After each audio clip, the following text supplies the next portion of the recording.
Candidature aux élections législatives, pas de prorogation du délai de dépôt. L'information est dans le quotidien national. L'État appose son veto, écrit Sud Quotidien. Le consensus à minima acté lors de la rencontre du samedi 28 septembre est devant permettre de repousser de 72 heures à une semaine les délais de candidature n'a pas prospéré selon le journal. L'autorité de tutelle est restée ferme dans le temps imparti pour la conduite du processus électoral vers les législatives anticipées. Dans un communiqué parcouru par Rewmi Quotidien, le ministre de l'Intérieur, Jean-Baptiste Tine, précise que la période de dépôt des candidatures reste fixée du samedi 28 au dimanche 29 septembre à minuit, conformément au décret portant convocation du corps électoral en vue des élections législatives anticipées du 17 novembre 2024. Plus de 50 partis et coalitions de partis s'étaient inscrits à la direction générale des élections,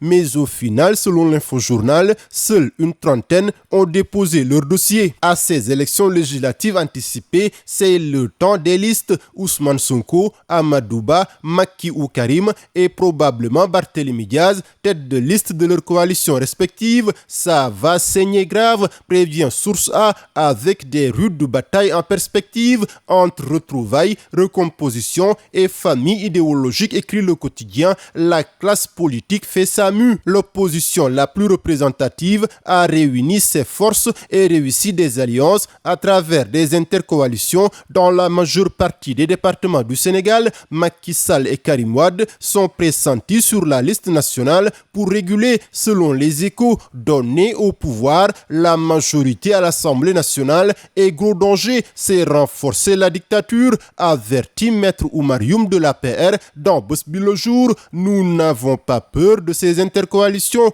Quand vous multipliez des 1% et des 2%, ça ne donne pas grand-chose, réplique Ayib Daffé de Pastef dans Vox Populi. Le duel qui aura bien lieu, selon l'infojournal, c'est Sonko-Barth. Le Premier ministre va diriger la liste de Pastef et le maire de Dakar sera tête de liste de Sam Sakadou. Pour l'évidence, on va vers la guerre des Domundai. Les relations entre les deux leaders se sont considérablement détériorées, écrit le journal. Le maire de Dakar, écrit sucré-salé, a décidé de tester sa popularité hors de Dakar. Les législatives sont une belle occasion pour préparer 2029 pour se frotter aux hommes de sa génération comme Sonko et Diomaye. Barth va diriger la liste Sàmm Sunu Kàddu pour challenger Sonko qui va aussi cornaquer Pastef avec Jàmm ak Njëriñ de l'ancien candidat Amadou Ba et les libéraux. C'est sans doute le futur quartet gagnant des législatives de 2024. Dans quel ordre?